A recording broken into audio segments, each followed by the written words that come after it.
चंद्रकला, मैं आ गया चंद्रकला, चंद्रकला, मैं आ गया चंद्रकला।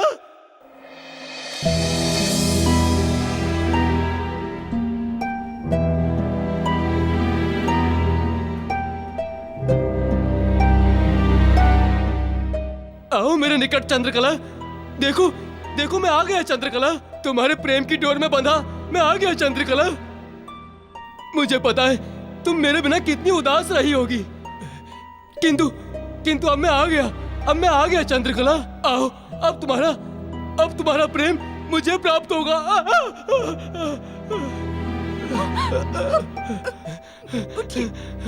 हटो, अब हमारा मिलन होगा, तुम्हारा प्रेम मुझे प्राप्त होगा और ये सब लोग हमारे प्रेम के साक्षी बनेंगे। आओ चंद्रकला, मेरे पास आओ चंद्रकला। किस प्रेम की बात कर रहे हो तुम?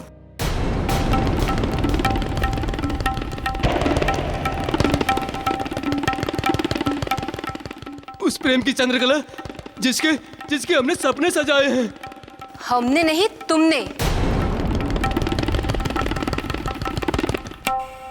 सपना सपना ही होता है कामेश्वर, वो कभी सच्चाई का चोला नहीं पहनता, अतः सपने को सपना ही रहने दो। ये तुम क्या कह रही हो चंद्रकला, ये तुम क्या कह रही हो? जो कह रही हूँ कटु सत्य कह रही हूँ। कारण यहाँ प्रेम मन के तराजू से नहीं, धन के तराजू में तोला जाता है। बोलो, है ये तराजू तुम्हारे पास?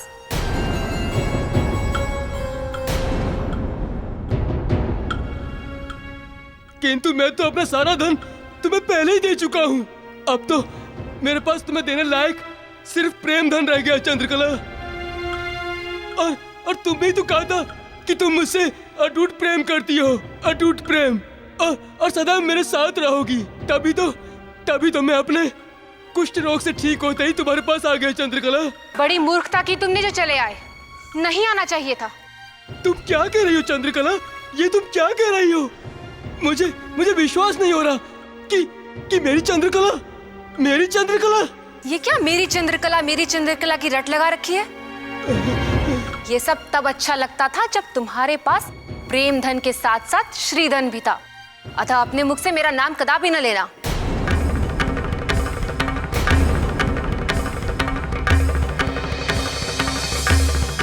ये तुम कैसा परिहास कर रही हो? हास परिहास अपने प्रेमी के साथ किया जाता है। मैं ही तो हूँ तुम्हारा प्रेमी चंद्रकला। अतीत में थे, न तो वर्तमान में बन सकते हो, न कभी भविष्य में बनोगे। अपने दिए हुए धन के बराबर प्रेम तुमने मुझसे पा लिया है।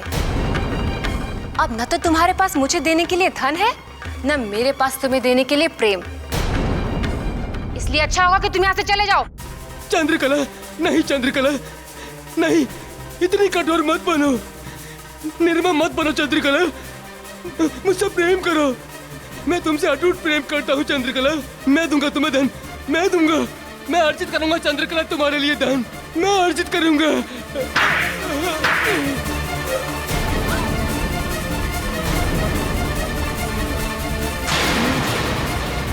तुम्हारा ये दुस्साहस, एक कुष्ठ रोगी होकर मुझे हाथ लगाता है, मुझ नगरवधू को।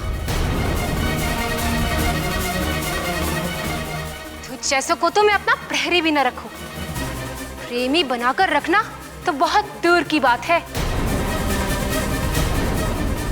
और जहां तक रही बात धन अर्जन करने की, तो जो अपने पैरों पर खड़ा भी नहीं हो सकता, वो क्या धन अर्जन करेगा? धन अर्जन करने के लिए शक्ति की आवश्यकता है, शक्ति की, समझे कुष्ठ रोगी? बस बहुत कह लिया तुमने, अब एक और शब्द नहीं कहना मेरे पति के विरुद्ध।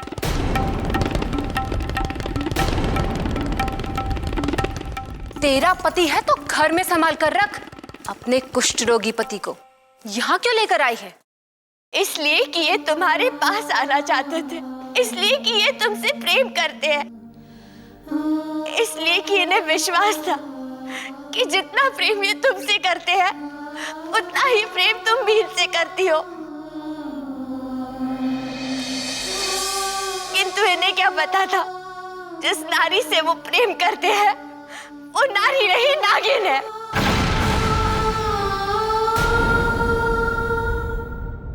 जो दूध पिलाने वाले को ही डस लेती है। बस प्रहरी, इन दोनों को धक्के मारकर निकाल दो मेरी ड्योढ़ी से। धक्के मारकर निकाल दो प्रहरी इन्हें यहाँ से। रुक जाओ, छोड़ दो, छोड़ दो, छोड़ दो मेरे पति को, छोड़ दो। नहीं, छोड़ दो। छोड़ो मुझे। अच्छा, वो कुष्ठ रोगी तुम्हारा पति है? ये तो अन्याय होगा। तुम इतनी सुंदर और वो इतना कुरूप। छी छी छी छी।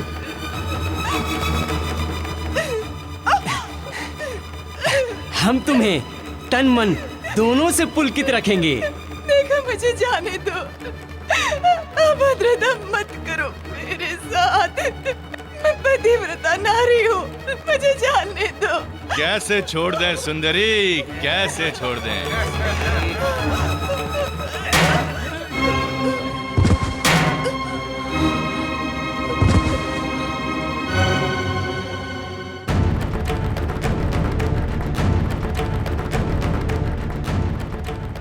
पापियों, तुम लोगों का दुस्साहस कैसे हुआ मेरी माता से ऐसा दुर्व्यवहार करने का? अरे हमारी छोड़, पहले तू बता, तेरा दुस्साहस कैसे हुआ यहाँ आने का? वानर बालक, कौन हो तुम? क्यों आए हो यहाँ? ये बताने की एक पतिव्रता नारी को स्पर्श करना पाप होता है। वानर बालक, पाप और पुण्य की परिभाषा हमें मत समझाओ।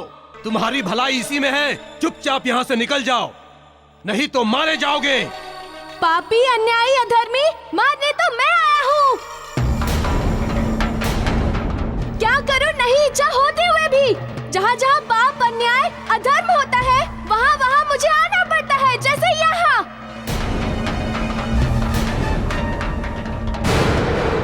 माता, मैंने आपको यहाँ आने से पहले ही मना किया था कि आप मत आइए, अन्यथा कामेश्वर के कारण आप भी संकट में पड़ जाएंगी। माते, आप यहाँ से जाइए।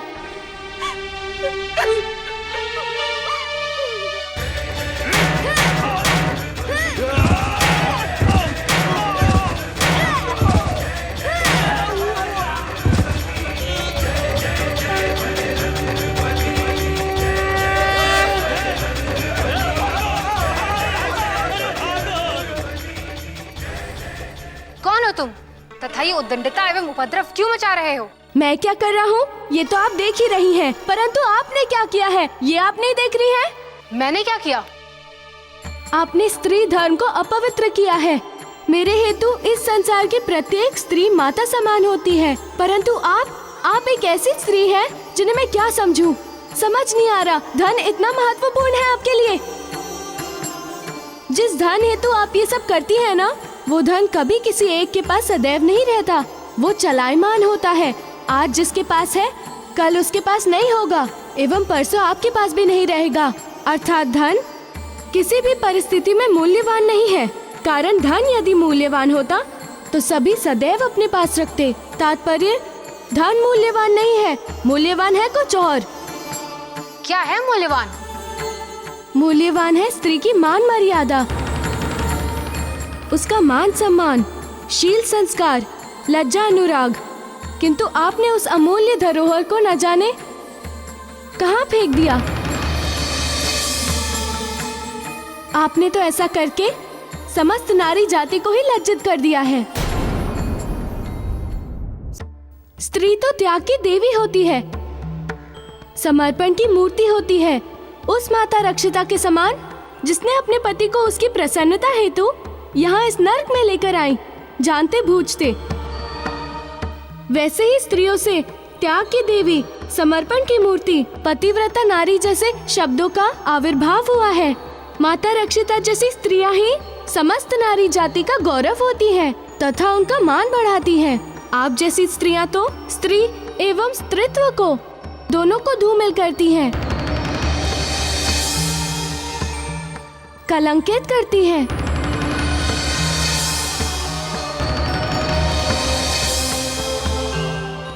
इस जीवन को तो आपने नर्क बना ही लिया है।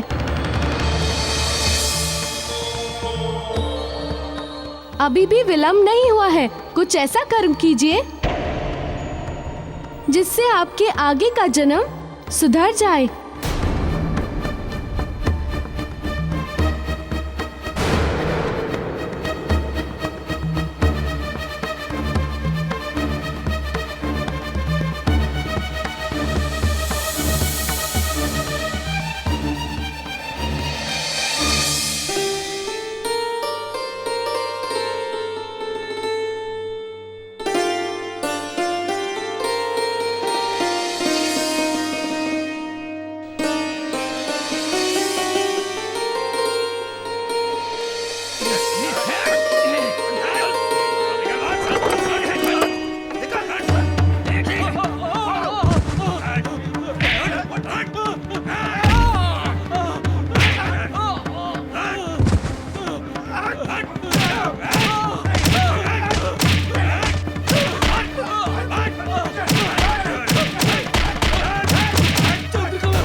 आज के बाद यदि यहाँ दिखाई दिए तो जीवित नहीं रहोगे।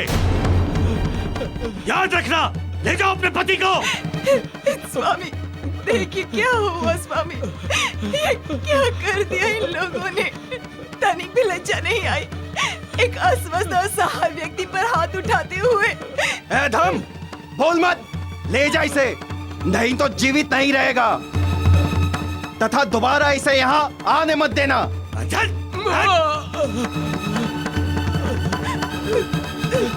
हट जाओ, चली जाओ। मुझे केवल चंद्रकला चाहिए, केवल चंद्रकला। मैं आ रहा हूँ चंद्रकला, मैं आ रहा हूँ चंद्रकला, मैं आ रहा हूँ, तुम चली जाओ। चंद्रकला, चंद्रकला। मैं जानता हूँ चंद्रकला, मैं आ रहा हूँ, मैं जानता हूँ इतने दिन तुम्हारे पास नहीं आने से तुम रुष्ट हो, किंतु मैं अब आ गया हूँ चंद्रकला, मैं आ गया हूँ चंद्रकला, मैं आ रहा हूँ।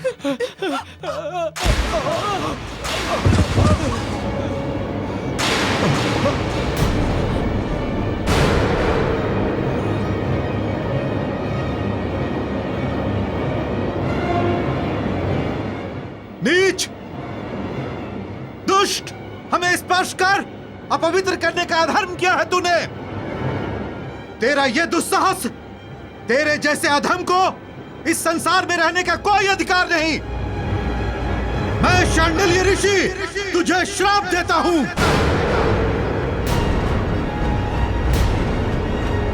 कि कल सूर्योदय के साथ तेरी मृत्यु हो जाएगी, मृत्यु हो जाएगी तेरी कल सूर्योदय के साथ।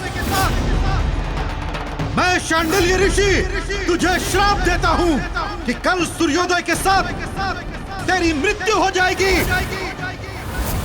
मृत्यु हो जाएगी तेरी कल सूर्योदय के साथ। मैं तुझे श्राप देता हूं कि कल सूर्योदय के साथ ही तेरी मृत्यु हो जाएगी, मृत्यु हो जाएगी तेरी कल सूर्योदय के साथ।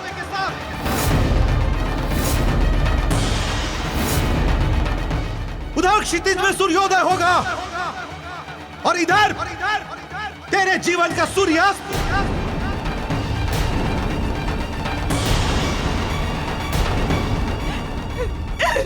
नहीं ऋषिवर, नहीं, क्षमा कर दीजिए ऋषिवर, क्षमा कर दीजिए, अपना श्राप वापस ले लीजिए। वो मेरे पति हैं, कमजोर हैं, बीमार हैं, इसलिए उनसे ये भूल हो गई। अनजाने में उनसे हुई ये भूल क्षमा कर दीजिए, कारण कि उनके बिना मेरा जीवन मृत्यु समान हो जाएगा। मैं उनके बिना जीवित नहीं रह पाऊंगी ऋषिवर, मैं उनके बिना जी नहीं पाऊंगी।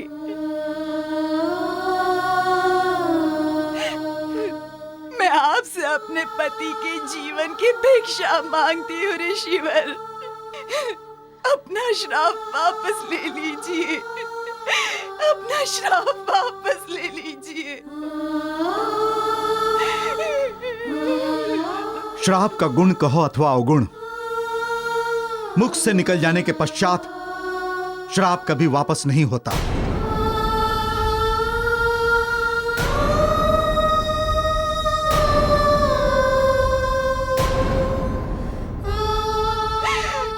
ऐसा मत कहिए ऋषिवर, आपके लिए कुछ भी असंभव नहीं है।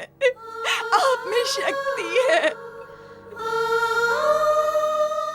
यदि संभव होता पुत्री तो अवश्य वापस ले लेता, किंतु संभवतः यह विधि का विधान यह होनी थी। अन्यथा मेरे विचार में अब यह आ रहा है कि इतनी तुच्छ सी भूल के कारण मेरे मुख से इतना कठोर श्राप कैसे निकल सकता है।